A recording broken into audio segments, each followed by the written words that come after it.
Bien sûr, il est normal en fin d'année et en période de Noël d'attendre le Père Noël. Mais que dire de voir plusieurs dizaines de Pères Noël foncer en courant dans les rues de Cavalère? Stop, revenons en arrière et cherchons à savoir d'où vient cette idée originale. En fait, c'est une idée originale de Philippe Leonelli qui a eu cette idée il y a quelques années de cela, qui m'en a parlé depuis au moins 3-4 ans. Puis on n'avait jamais pu la réaliser parce que les uns ou les autres pris par d'autres occupations, d'autres organisations.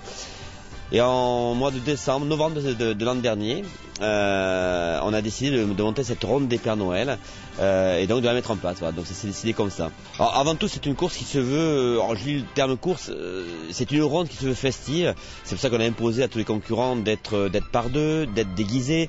C'est-à-dire que on veut pas avoir forcément des gens qui viennent sur cette épreuve pour faire un temps. On les veut plus pour venir faire la fête, venir, je dirais, dans l'esprit festif qui est cette fin d'année, quoi. Alors, pour l'instant, il y en a 60 paires, hein, donc ça va faire un peloton de plus de 100 coureurs. Donc pour une première, c'est très très bien.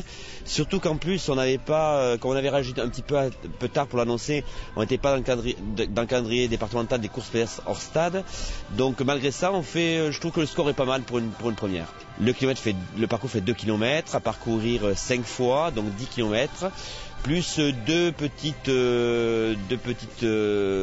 traces qui vont donc du départ qui est de l'église vers le parcours, et puis l'arrivée qui se fera ici après avoir gravi les marches de la Maison de la Mer, donc avec de la lumière, de la musique, de la fête. La première paire à arriver était composée du tandem Père Noël Bertagnin et Père Noël Ripert. Un peu essoufflés, mais contents de recevoir leur récompense. Et quelle récompense! Je veux dire rien. Si, en fait, pour rester à l'esprit, et comme c'est une course qui se veut festive, les premiers auront des médailles en chocolat. Voilà une compétition amicale qui tient la route. Gageons que l'année prochaine, nous ayons encore les rues de Cavalère envahies de coureurs Père Noël.